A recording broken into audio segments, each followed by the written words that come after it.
Olá, meus amigos do Brasil, tudo bem? Por aí? Que ótimo, por aqui, sempre ótimo. Estamos chegando com o nosso Visão Geral de hoje. Visão Geral, um olhar atento para os fatos do momento. E hoje eu vou entrevistar um jornalista, professor de jornalismo, professor da Exanc Campinas. Aliás, já fazia algum tempo que eu queria entrevistar um jornalista aqui, um professor de jornalismo no Visão Geral. Beto Alves, muito obrigado pela presença aqui, seja muito bem-vindo, viu? Muito obrigado, Alberto, é um prazer estar aqui com vocês. Será que a produção errou ou não? Você é professor ou você é aluno de jornalismo? Não estou entendendo. Professor mesmo? Sou professor, dou aula na Exanc. Que juventude maravilhosa, hein? Dou aula na Exanc para os cursos de jornalismo, moda, publicidade, design, tecnólogo em audiovisual, fotografia, MBA e o que pintar aí. Tem tempo para dormir ainda. Olha, a gente tenta, viu? Mas é tão bom, né? Porque, sabe, o Beto, por que Beto daqui a pouco vai ser acreditado, não sei se foi acreditado ainda. Mostra ele aí, acredita ele, só pra gente ver isso. Acredita o Beto aí, vamos ver. Beto, por que Beto com dois T's? Olha, tem um pouquinho daquela questão de nome artístico, né? Eu comecei a minha primeira experiência em jornalismo foi TV, né? Então eu entrei como produtor executivo, estagiário antes, depois produtor executivo, depois eu fui para reportagem. E meu nome é um nome muito difícil, né? Um nome muito difícil, muito extenso de ser acreditado e tal. Falei, bom, o que mais ficaria comercial ali naquela história seria o Beto. Aí, para não ficar um Beto comum, eu acrescentei um T a mais. Como é que é o nome da sua mãe? Júlia. Para agradar a dona Júlia, qual que é o seu nome completo? Ela vai ficar feliz, feliz com isso. Meu nome é Edilberto de Souza Alves. Edilberto de Souza Alves. Foi uma homenagem a um médico. Ela estava ouvindo rádio na época e ela ouviu o nome de um médico e ela falou, esse é o nome do meu filho. Era para eu me chamar Evandro. E ela substituiu por Edilberto, assim, aos 45 do segundo tempo. Muito bem, tá aí. Mas hoje nem ela me chama assim, ninguém me chama assim. Ninguém, né? Então, às vezes quando te chama de Edilberto, você às vezes nem responde, susto, né? Opa, sou eu? Aquele susto, bem bronca por aí, alguma coisa ruim. Tá, imagino. Deixa eu falar um pouquinho do Beto aqui. Beto Alves, jornalista publicitário, ele já praticamente falou aqui, né? O currículo todo dele aqui. Já atuou em grandes emissoras de TV locais, nacionais, como produtor, executivo, redator, locutor, repórter, apresentador, editor-chefe, diretor de programas ao vivo, além de repórter e jornalista responsável de revistas segmentadas, infantil, gestantes, jovens e agronegócio. Quais as emissoras você trabalhou, Beto? Trabalhei numa afiliada da Record, em São José do Rio Preto. Trabalhei na TV Tem também, afiliada da Globo, que era São José do Rio Preto, Jundiaí, Bauru. E a minha primeira experiência como jornalista foi na TV Tem. Eu entrei como estagiário lá e fiquei lá por 5 anos. Depois eu fui para a Record, depois eu migrei para algumas outras áreas da comunicação. Você está eminentemente jornalista, porque é o seguinte, você está muito jornalístico, que eu queria dizer. Porque quando um repórter vai entrevistar uma pessoa, a pessoa não olha para a câmera. O entrevistado só olha para o repórter. Mas como você já é da área, então você pode não precisa ficar olhando para mim toda hora, não. Pode se deliciar um pouquinho com os nossos telespectadores. Mas você, porque é interessante que eu há algum tempo eu fui vice-presidente do Aeroclube de Campinas e teve um sequestro lá, enfim. E eu fui dar uma entrevista para uma emissora de Campinas, só que eu não conseguia ficar olhando para a repórter o tempo todo. Eu falava com ela e olhava para a câmera. Aí uma hora ela falou assim, olha, vamos gravar tudo de novo, por favor, você fica olhando só para mim. É uma determinação, né, quando se faz uma externa, né? É aquela história, né? Você coloca o seu entrevistado ali e você fala, olhe só para mim. Esquece que tem uma câmera ali na sua frente, do seu lado. Então é aquela coisa, estou tentando te ajudar enquanto entrevistador, mas se estou livre... Fica tranquilo. Aqui, quando você fala, esquece que tem uma câmera, eu falo para você, lembre-se que tem uma câmera, fique à vontade para você olhar para todos os lados, tá bom, Beto? Com certeza, ficaria à vontade então. Ô Beto, mas assim, você tá com quantos anos? Eu tô com 32 anos, faço 33 agora em julho e a minha carreira ela começou muito cedo, né? Eu acho que a comunicação ela acaba permitindo isso. E vem muito ao encontro do meu perfil como pessoa. Eu sou muito elétrico, eu sou ligado no 220 o tempo todo.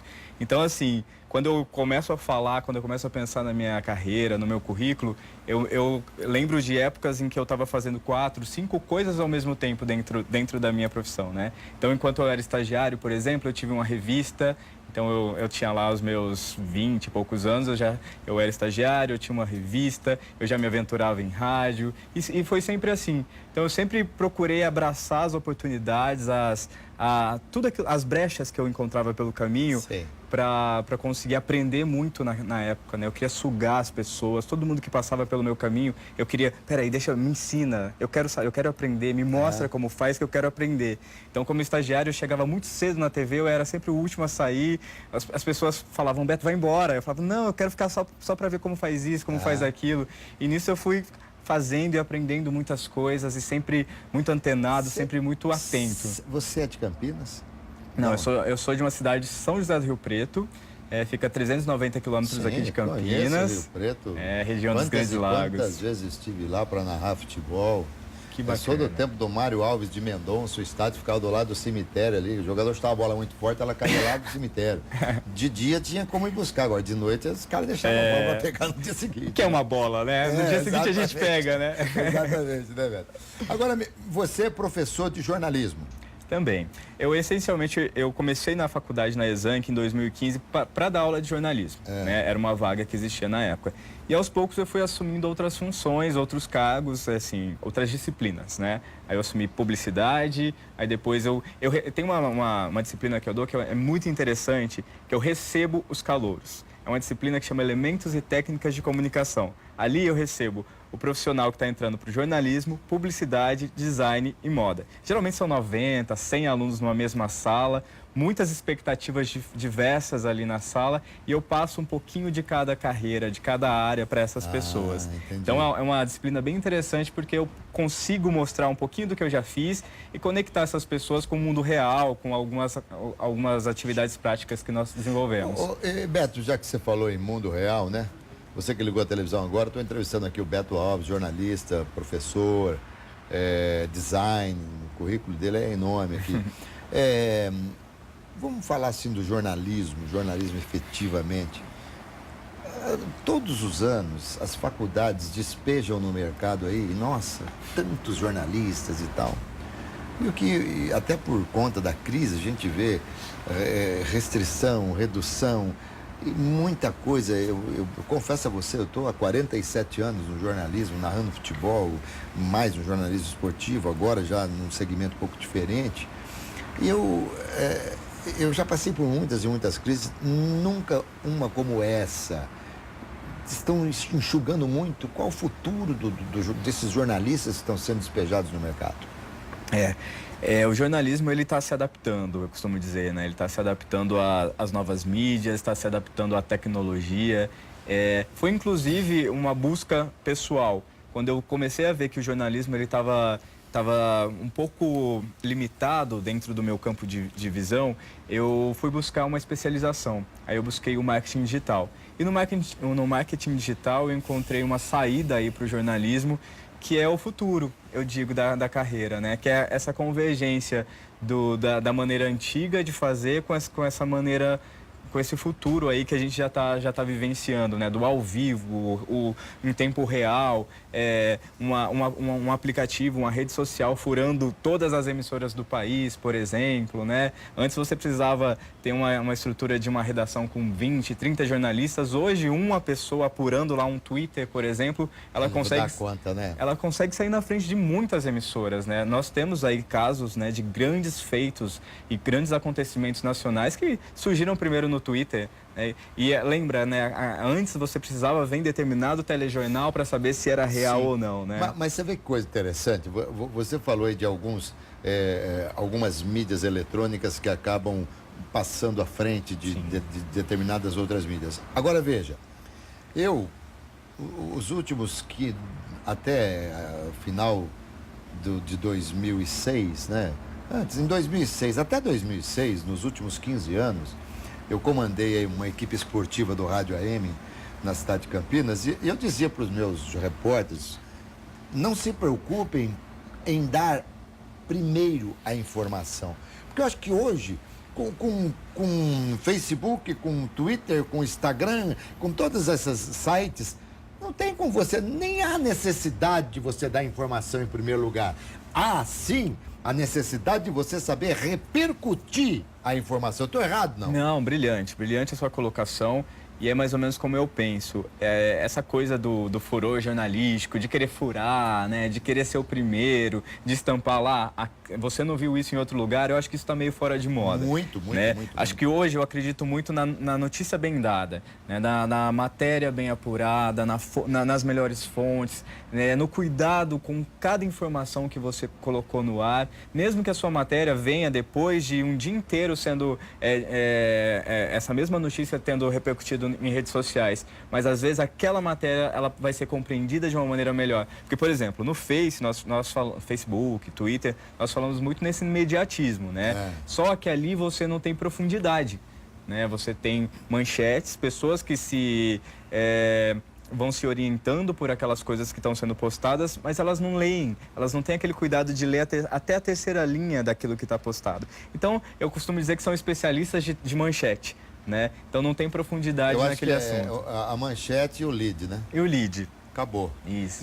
Mas Beto, você falou um negócio aí, vou fazer uma consulta com você agora. Será que eu estou ficando muito, desculpe o termo aí, né? Vagabundo da leitura? Ou é uma coisa natural? Que eu não tenho tido mais paciência. Quando você... claro que há textos e assuntos que interessam, que você tem que ir a fundo ler e tal. Mas a maioria deles, eu começo a ler, quando eu já percebo, eu já paro, não vou até o fim. Por que será?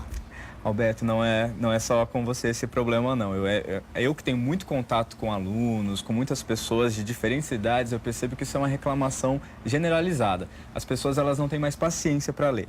É tudo muito rápido, então as pessoas, elas querem começar a leitura no primeiro parágrafo e elas já avançam para o final e aquela mescla da leitura dinâmica, sabe? Mas aí você vai perguntar, sobre o que você leu mesmo? A pessoa, então, eu li sobre isso, mas então, sobre o que mais fala o seu texto?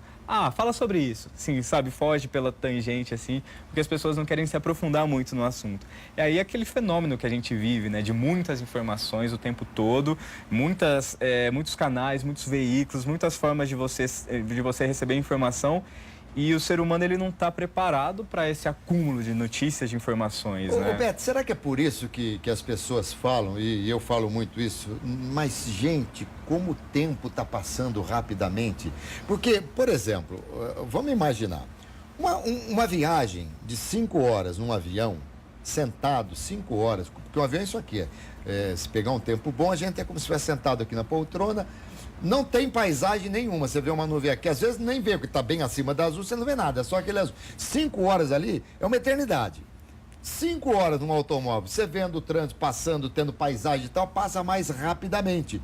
Será que nós estamos andando de automóvel, essa paisagem, porque vem informação a todo momento dos sites, a todo instante, a sua preocupação, essa coisa toda, é por isso que está passando depressa? Porque o relógio continua. 60 segundos continua sendo 1 minuto. E 60 minutos continuam sendo 1 hora, tá certo? Vou acrescentar um outro exemplo. 5 horas na frente de um computador. Você não vê o tempo passar. É porque você está lá no Face, você está lá vendo uma série, respondendo e-mails, falando com seus amigos nos chats da vida aí. Quando você fala, à noite, por exemplo, você chega em casa e fala, vou ficar só mais uma meia horinha no computador. Quando você vê, já deu 1 hora da manhã, você fala, vou dormir tarde novamente. É porque é aquele momento que você dispersa, que você desliga, né? Só que eu costumo dizer que a internet hoje ela é muito para entreter. E o nosso desafio enquanto jornalistas, enquanto comunicadores, enquanto pessoas que estão aí para levar a informação, é justamente saber levar a notícia de uma maneira mais leve, de uma maneira que tenha cara de entretenimento, né? Mas você fala que é para entreter, mas todos os jornais, as emissoras de rádio, a nossa rede, todos nós temos o site recheado de informações. Hoje, eu não sei nem, até gostaria de te perguntar qual que é o futuro da mídia escrita, né? Porque é uma coisa muito complicada. Mas ainda assim, esses sites não são tão visitados quanto os sites outros de entretenimento. O Facebook é o mais visitado hoje? É o mais visitado. Na verdade, o Brasil ele é campeão, assim, quando se fala em horas na internet. E o Face, YouTube também, eles são campeões ali em horas em que as pessoas ficam lá assim, vidradas naquilo que está acontecendo, né? Então, assim, a notícia chega por essas vias. Chega pelo Twitter, chega pelo Face, por aquilo que compartilharam. E aí mora um grande perigo, Alberto. Eu gostaria de chamar a atenção para esse perigo, que é esse não filtro, né? Essa não filtragem daquilo que as pessoas recebem. Tem até um meme, né? Se tá na internet, é verdade, né? Então as pessoas costumam acreditar muito naquilo que elas viram no Face, aquilo que elas viram no Twitter. Aí elas começam a compartilhar, elas começam a falar sobre aquele assunto. Muitas vezes elas passam até vergonha. E eu já vi colegas jornalistas pagando mico, assim, exatamente por essa questão de estar ali no Face, já pegou, já divulgou e não foi apurar, né? É uma coisa tão nossa, tão primária, né? Vamos apurar a primeira notícia para depois veicular. O Face, ele vem ao encontro desse imediatismo das pessoas. Eu quero falar sobre. Então eu falo, depois eu vejo se é verdade ou não. Isso para o jornalismo é um perigo. Porque você está falando de vidas, você está falando de pessoas, você está falando de reputação de empresas, você está falando de sonhos que podem ser destruídos. Isso, para você manchar uma reputação, basta uma palavra. Para você apagar é uma coisa muito complicada, muito difícil. Ontem, por exemplo, eu recebi a informação via WhatsApp de grupos, né? A gente está em vários grupos, é impressionante. E que o Lula tinha tido mais um indiciamento pela Polícia Federal na Operação Zelotes e tal, não sei o quê, papapá. Eu raramente repasso essas coisas, né? Mas a primeira coisa que eu fiz, eu já fui lá procurar nos sites, né? Especializados para a gente poder ver realmente, era verdade, então, mas é preciso tomar cuidado porque a gente acaba repassando muita coisa que não tem nada a ver. Agora, a internet, eu costumo dizer que a internet desempregou muita gente, né? Mas hoje você consegue imaginar a vida sem internet? Impossível, impossível. Desempregou muita gente, mas está dando muito emprego a muitas outras pessoas, mudando, né? Mas existe um perigo, por exemplo, na nossa área, no jornalismo. De repente, meia dúzia de pessoas que não resolvem fazer um blog, resolvem fazer um site e podem se constituir, de repente, até num meio de comunicação exequível, plausível, com veracidade, com tudo isso, sem ter tido estudo, sem ter tido nada. O jornalismo ainda requer o diploma? É uma boa discussão. Eu sempre converso isso com os meus alunos, né? E é uma das primeiras coisas que eles chegam já querendo saber, né? E aí, como fica a história do diploma, né? Eu sempre respondo assim, eu nunca entrei em nenhum lugar para trabalhar em quase 11, 12 anos de carreira e nunca, assim, sempre eu precisei apresentar o meu diploma. Em todas as emissoras onde eu trabalhei, para você prestar um concurso. A faculdade, ela te dá uma bagagem que esses autodidatas, eles nunca vão ter. Mas o que você fala sobre essa concorrência, que é uma concorrência que vai correndo por fora, sim, isso é uma realidade, né? Porque essas pessoas, elas montam um estúdio dentro de casa, sim, com o próprio celular, sim, elas montam um canal. E é tão interessante, porque às vezes você tem um blog, escreve textos maravilhosos, consulta fontes, escreve textos incríveis, aí você tem lá 300 visualizações num dia. Essa mesma pessoa do outro lado, que às vezes faz um vídeo na sala de casa, às vezes sem camisa, falando meia dúzia de nada com coisa nenhuma, ela vai ter 1 milhão de visualizações por dia. Né? Então, essa é a nossa realidade hoje, né? É aquela história do que o público quer ver. E onde você vai estar inserido enquanto jornalista, enquanto profissional da comunicação dentro desse setor. Porque eu acho que você também não pode fugir muito da sua essência, das suas raízes. Mas eu quero que você me explique qual a diferença de publicidade e propaganda, tá? Para a gente passar para o nosso telespectador. Mas vamos voltar aqui ao jornalismo. Teve aqui um desfile promovido pela Hospitalhaços, aliás, muito famoso, né? Hospitalhaços realmente é uma ONG maravilhosa. Que teve a participação da Exanc. Como é que é? Por que a Exanc está nesse contexto aí? Como é que é? Tá, muito legal poder falar disso. Quando eu entrei na Exanc, eu tinha um objetivo. Eu queria proporcionar um pouquinho de prática para os meus alunos, né? Eu queria que tudo aquilo que nós víssemos em sala, que aquilo pudesse reverberar externamente. Aí eu criei um grupo de voluntariado chamado Voluntariado Exanc. A partir daquele momento, a cada semestre nós desenvolvemos um evento, um grande evento em prol de uma ONG. Já trabalhamos com a campanha do agasalho, esse ano nós estamos com ela novamente. Já trabalhamos com a Casa Ronald McDonald também, com o Lar São Vicente de Paulo. A cada semestre, todos os alunos, a faculdade inteira, a comunidade, ela se engaja, se envolve dentro desse propósito. E o último evento que terminou essa semana foi o Hospitalhaço Fashion Week, que foi uma parceria que nós fizemos. Então, nós já tínhamos um próximo evento para desenvolver. Nós nos encontramos com a equipe do Hospitalhaços, que eles já queriam fazer um evento também. Nós unimos aquilo que nós já fazíamos com aquilo que eles queriam fazer. Isso resultou, aí vocês estão vendo algumas imagens do desfile que aconteceu no Tênis Clube na última quarta-feira. Foi um dos eventos dessa grande ação chamada Hospitalhaço Fashion Week.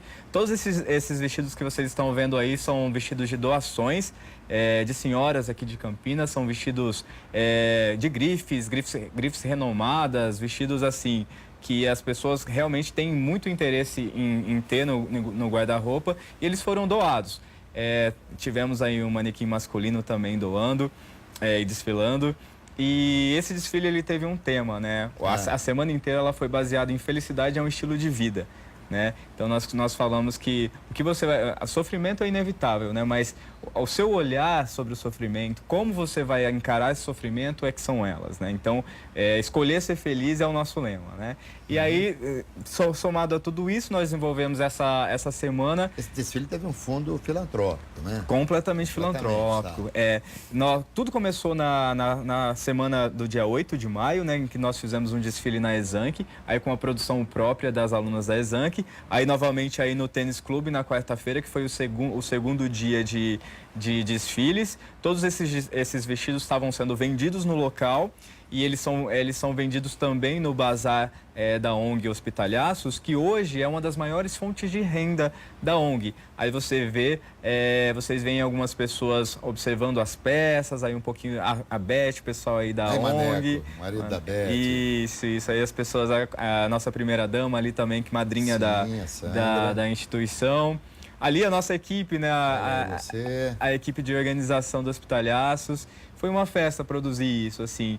É muito interessante ver a quantidade de pessoas que nós somamos e nós juntamos para fazer essa festa. Tem umas roupas exóticas aí, né? Sim, essa última foto que vocês viram, ela aconteceu no desfile em Valinhos, que foi no Shopping Valinhos o fechamento dessa semana. E lá, eu até quero muito agradecer ao shopping que cedeu uma loja lá dentro do espaço do shopping. Essa loja está funcionando lá permanentemente com esses vestidos que vocês viram, com essas peças que foram customizadas. Um dos desfiles, essas peças elas foram feitas a partir de doações que chegam no bazar. As alunas de moda, essa mesma, ó. Todas essas peças eram peças do bazar Hospitalhaços. As alunas customizaram, isso foi para a passarela, e da passarela agora está na loja lá do Hospitalhaços.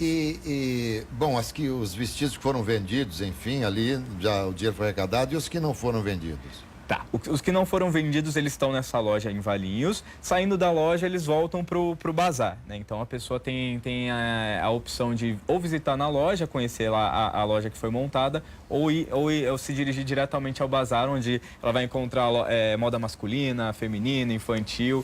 E sempre itens de doações, né? Isso é muito importante ressaltar. Sim, você falou aí que tinha um vestido que pesava 10 quilos, mas a gente chegou a ver, não? Não passou aí ainda. Será que tem aí? Tem foto dele? É um vestido rosa. Esse vestido. Pesa 10 quilos? Olha, eu imagino que seja uns 10 quilos. Ele é todo bordado em pedrarias, ele é extremamente pesado. Ele custou R$15 mil e ele foi doado para esse desfile. Aí a nossa modelo, lindíssima, desfilou com uma certa dificuldade, porque o vestido é pesado. O que ele tem? Pedrarias, ele é inteiro cheio de pedras. Então, a hora que você pega o vestido assim, ó, ele pesa mesmo, né? Então, isso aí é uma musculação. Menina, pois é. Eu costumo dizer que tem que ter estilo para andar num desses. Sim, assim, não ficar meio capenga, assim. Quer dizer que a Exanc é aberta a esse tipo de coisa ou foi um caso, assim, excepcional com Hospitalhaços? Não. Ela é muito bem aberta. É bem aberta. Eu acredito muito, eu sou entusiasta do marketing social e do empreendedorismo social, né? Então, nós já terminamos essa ação, já estou começando a pensar na próxima, que agora vem para o segundo semestre. Nem começou o segundo semestre, eu já estou desenhando. Não, aí agora nós atendemos a uma outra instituição. Tá. Cada semestre uma instituição diferente. né? E a ideia é mostrar para os alunos que existe um mundo além daquela vida acadêmica, daquelas paredes, daquela teoria que eles estão vendo. Os alunos se engajam todos aí no processo? Muitos, muitos. Para essa ação do Hospitaliados foi muito interessante, porque fizeram rifas, fizeram feirinhas dentro da faculdade, fizeram bolo, um dia movimentaram a faculdade lá, fizeram um café da manhã super especial também. Nós também contamos com empresas, com parceiros, pessoas que abraçam essa causa também. E é muito interessante que nós montamos uma rede do bem, né? Essa rede do bem são várias empresas que elas entram ali. Eu não posso doar muita coisa, eu posso doar 100 salgados. Te interessa? Super interessa. E essa pessoa, ela vai ser divulgada ao longo do evento da mesma maneira daquela pessoa que doou mais, entendeu? Porque a nossa ideia é quebrar também esse protocolo de patrocinadores e de, essa pessoa tem mais destaque, essa pessoa tem menos destaque. A ideia ali é falar de pessoas que abraçaram a causa e que nos ajudaram a fazer um momento tão lindo como esse que foi essa semana. Muito legal, muito legal. E esse novo evento que vocês estão preparando é segredo? Não pode revelar? Não pode falar nada? Não, posso falar. Eu já trabalhei na APAE de São José do Rio Preto há muitos anos. Associação dos Pais e Amigos. Isso. Uma das minhas primeiras experiências na vida, assim, eu fiz magistério, que era o antigo...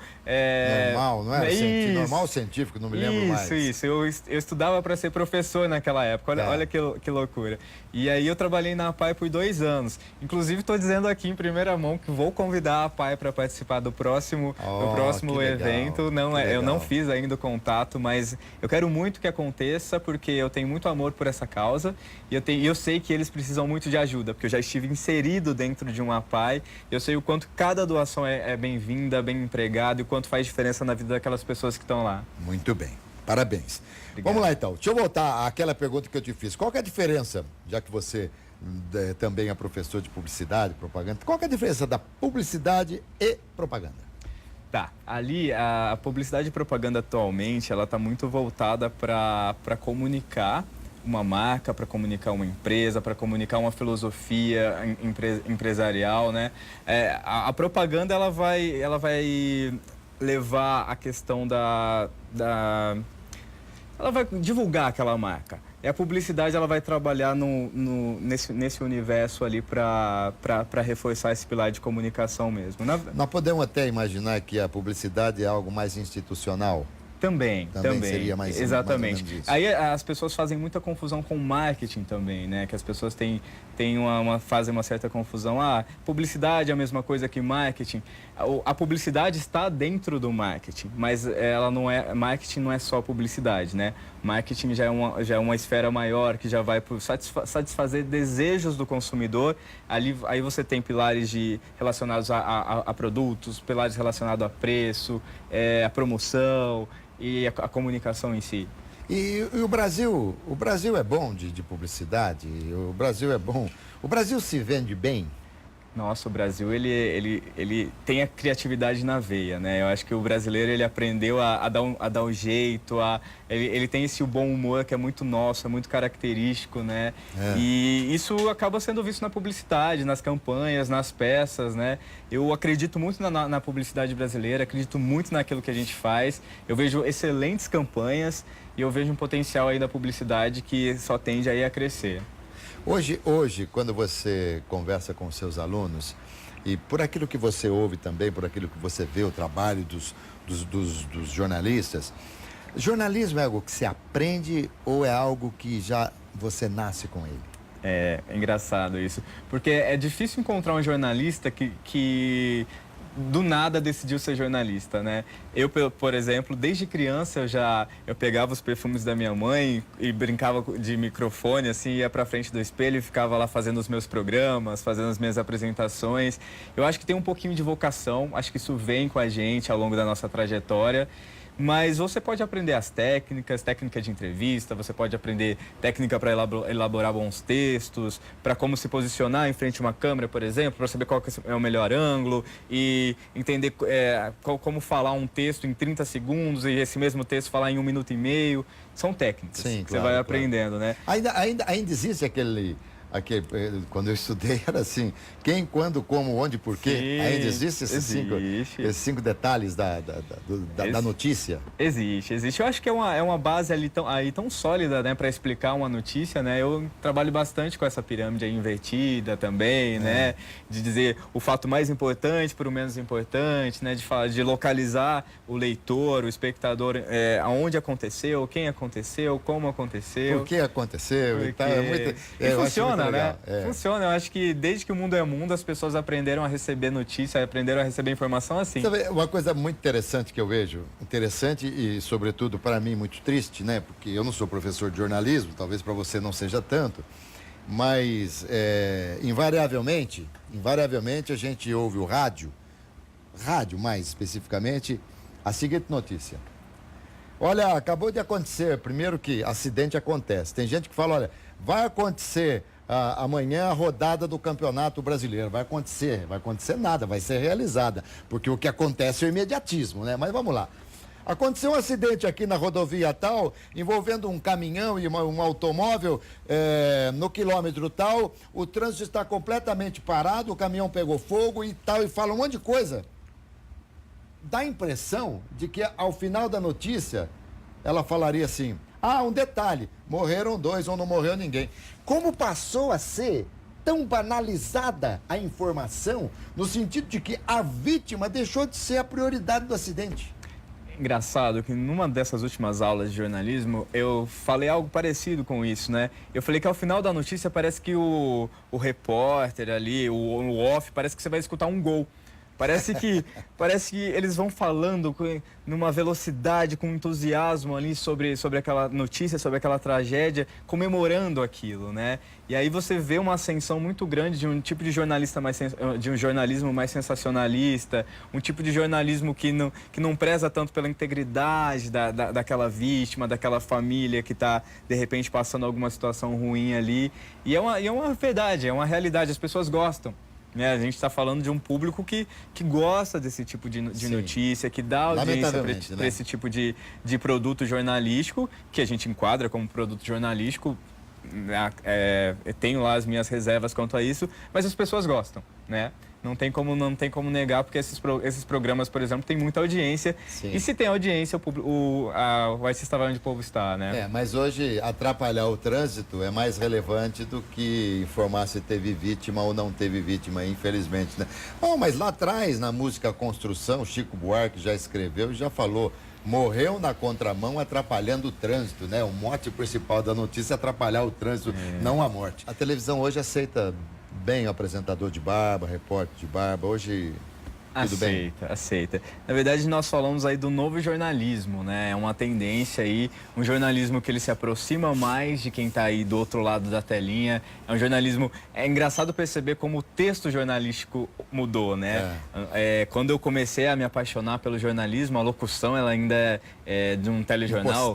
Impostada, né? E aquela coisa a credibilidade, ela vinha a partir dessa impostação, né?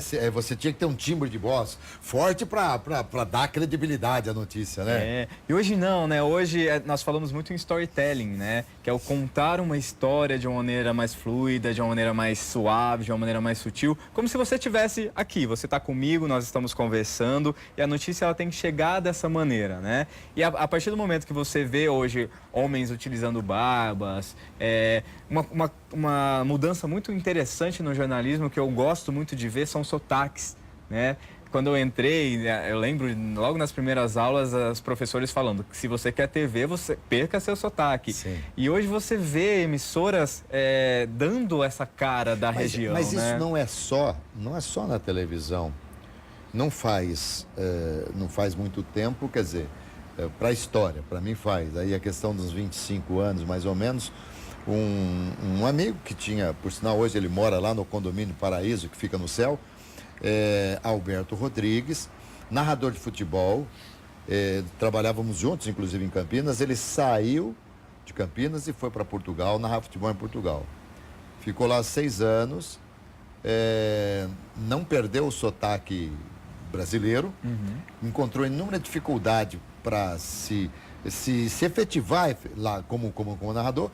voltou com sotaque português. E aí não conseguiu se firmar aqui, tanto que depois ele voltou para Portugal para tentar. Então, o sotaque hoje eu acho até bonito, eu gosto de ver um sotaque diferente na televisão, no rádio. Eu tenho um sotaque extremamente caipira, porque eu falo porte e porquê. E eu só percebo isso nas gravações. Quando eu tô ao vivo, eu não percebo. Nas gravações, eu percebo, nossa, eu falei porte, uma coisa feia. É engraçado que eu fiz fono, né? Eu fiz fono muito tempo para perder né? O R lá da minha região, né? Que lá o pessoal também tem um R muito forte, né? E hoje, quando eu vejo pessoas, quando eu consigo reconhecer um nordestino, quando eu consigo reconhecer um gaúcho, quando eu consigo reconhecer uma pessoa que tem um R mais forte, assim, eu fico feliz de ver que essa representatividade, sim, né? Agora, me fala aqui, eu ainda quero depois continuar um pouquinho com a Barba aqui. Quem apresenta um jornal necessariamente não precisa ser jornalista, mas quem trabalha como repórter, aí sim tem que ser jornalista, é assim? Exato. Nós temos atualmente muitas pessoas que atuam na área, muitas carinhas conhecidas aí do grande público brasileiro que não são jornalistas, né? São pessoas que se formaram jornalistas com mas o na tempo. Reportagem externa, não. Na reportagem externa, não. Aí né? tem que ser jornalista. Aí tem que ser até por questões contratuais, sim, né? Sim. Aí tem lá o registro no Ministério do Trabalho, que é um registro que todo jornalista ele precisa ter para exercer a sua função, que é o nosso clássico MTB. Aí nós temos também o DRT, que é para quem vai ser produtor, para quem vai ser repórter, para quem vai aparecer no vídeo também. Aí são algumas questões legais. Por isso que eu digo, as pessoas falam, ainda é preciso fazer faculdade para ser jornalista? Sim, meu caro, ainda é preciso fazer faculdade e você vai ser um jornalista bem mais completo se você não for esse jornalista de revistas, de tutoriais de YouTube. Eu usei bigode muito tempo. E faz muito tempo que eu tô sem bigode. Você acredita que até hoje tem determinadas situações que eu me encontro com as pessoas e... mas você tinha bigode. Não, mas eu esperei tanto tempo como marca, né? Como marca, por isso que a gente vê, como aquilo que você vê marca muito mais do que aquilo que você ouve. Tanto quando você faz uma propaganda na televisão, você tem que compensar no rádio com 1 zilhão de propaganda, porque a visão, ela efetivamente marca demais. Esse seu cabelo, por exemplo, deve dar um trabalho danado, né, para fazer. Dá mais trabalho para armar ou para desarmar? Olha, eu acho que os dois, viu? Os dois. E eu dou aula, né, para algumas matérias também sobre moda e nós falamos muito sobre consultoria de imagem, né? Isso me remete ao que você está falando, né? Você trabalha uma imagem e essa sua imagem, ela vai na sua frente, né? É a sua imagem que está dizendo quem você é, aquilo que você faz, e ela começa a depor a favor ou até contra você, Sim. né? Então, assim, você tem que, por exemplo, atualmente não, eu sempre fiz um estilo um pouco mais moderno, um pouco mais despojado. E para um jornalista, em algumas áreas, isso não é tão bem-vindo. É bom falar sobre isso também. Se você quer, de repente, fazer um jornalismo mais voltado para a economia, se você quer fazer um jornalismo voltado para política, se você quer fazer um investigativo da vida, a sua imagem, ela também precisa comunicar isso que você está fazendo, né? E isso não mudou. Apesar de que o jornalismo mudou bastante, mas essas questões aí visuais ainda caminham como eram antes. Vou te fazer uma consulta ao vivo aqui, hein? Aliás, já fiz 2 hoje. A minha imagem, ela é ligada muito ao esporte. Afinal, são 47 anos narrando futebol. Esse projeto, que completou um ano e pouco, era algo muito novo e, aliás, a primeira coisa que eu fiz, a primeira vez que eu faço em televisão, algo que não seja ligado ao esporte. Tive aí alguns programas terceirizados, pouca coisa, mas enquanto jornalista, eu sou conhecido como jornalista esportivo. Mas eu estou aqui nesse segmento já há um ano, aqui já entrevistei quase 300 pessoas dos mais diferentes segmentos da sociedade. A televisão, ela dá essa abertura para as pessoas. Por exemplo, você, famoso eu nunca fui, mas você é marcado pelo lado positivo, claro, como jornalista esportivo. De repente você mudou e passou a ser um apresentador de um programa diferente, de entrevista e tal. Como é que o público recebe isso? Eu acho que num primeiro momento as pessoas vão receber isso com um certo desconforto, né? Justamente por aquilo que eu falei anteriormente, né? A nossa imagem ela vai ficar atrelada àquilo que nós fazemos durante um bom tempo, né? Então a partir de determinado momento você decide, agora eu vou mudar, eu vou me dedicar a outro setor, a um outro tipo de jornalismo, por exemplo. Aí você vai precisar reconstruir a sua imagem perante aquele público, né? Naquele momento você vai perder alguns seguidores, digamos assim, você vai ganhar um novo público também. E tem aquela faixa do meio, que eu costumo dizer, que é aquele público fiel, que não importa aonde, como e o que você esteja fazendo, eles vão continuar com você. Olha, o José Luiz Datena era narrador esportivo. Eu me encontrei várias vezes com o Datena nos campos de futebol. E, de repente, ele se enveredou pelo outro segmento do jornalismo. Embora ele também, vez ou outra, ele dá uma narradinha, faz uma narração e tal, não sei o quê. Agora, mas não existe aquela história da versatilidade, da pessoa ser... eu acho, por exemplo, que, ainda mais quem narra futebol, tem uma facilidade para desenvolver, porque o futebol requer muito improviso, muita coisa. Então, vale a pena, você pode arriscar nesse fato de você ser eclético, de repente? Vale a pena? Eu consigo ver em você, né? A gente consegue perceber uma pessoa que já trabalha há anos aí com o esporte, a gente consegue ver a velocidade do raciocínio, né? Essa facilidade de improvisar também, que é muito bem-vinda na área da comunicação. Esse olhar, assim, para a próxima pergunta, para o próximo assunto também. Eu acho que o jornalismo esportivo, ele te deixa mais ágil. Mais ligado, né? Você está o tempo todo já sabendo o que você vai falar na sequência, o que você pode, de repente, desenvolver como assunto. Isso é muito nítido. Por exemplo, você estava falando, já sei o que eu vou falar na sequência. Beto, o futuro do jornal escrito, como é que você vê? Bom, eu vejo o jornal escrito ainda com um futuro pela frente. As pessoas costumam falar na morte, no fim do jornalismo impresso. Não acredito muito nisso, não. Eu acredito, se a gente olha aí na nossa história, nós podemos observar várias... Por exemplo, o rádio, as pessoas falaram durante muito tempo que ele acabaria. Que a internet mataria o rádio, no final ajudou. Ajudou, eu acredito. Mas o jornal impresso eu tenho um pouquinho de receio. Mas eu acredito que, por exemplo, tem pessoas que não abrem mão de ler um livro físico. Elas falam até naquela coisa romântica do cheiro, do ir até uma biblioteca. Tem o cheiro, muito interessante. O cheiro, eu acredito talvez numa leitura de nicho, por que não? Até talvez o tato, manusear o jornal também é uma coisa interessante. É um ritual, né? De manhãzinha mas você essas pegar. pessoas também morrem, né? É preciso criar novos hábitos, né? Na nova geração. Agora fala para mim, quando você está dando uma aula, estamos já em cima do programa, você tem aí 1 minuto para falar qual é o segmento que mais o pessoal gosta, a área de atuação e tal.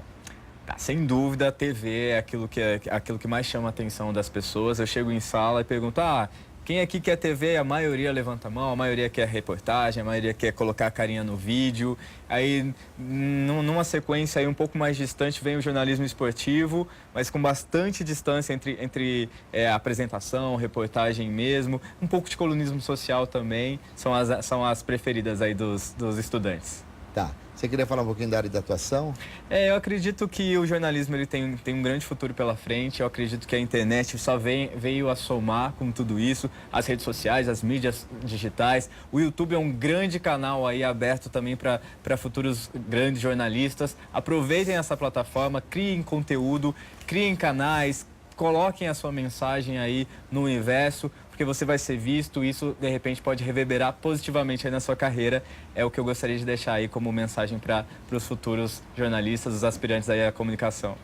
Muito bem. Tal qual um professor, uma didática maravilhosa, numa entrevista muito gostosa. Obrigado demais, você tenha muito sucesso, viu? Muito obrigado, eu agradeço pela oportunidade de estar aqui, de falar de 2 coisas que eu amo, que é o jornalismo e sobre marketing social. Eu agradeço pela oportunidade. Muito bem, meus amigos, eu falei com o Beto Alves, jornalista, professor da Exanc, e ele deu uma aula de jornalismo aqui pra gente, foi realmente sensacional. Tenho certeza que vocês gostaram, porque eu também gostei muito. Saúde, paz, alegria e muita sorte. E vamos embora, professor? Foi ótimo.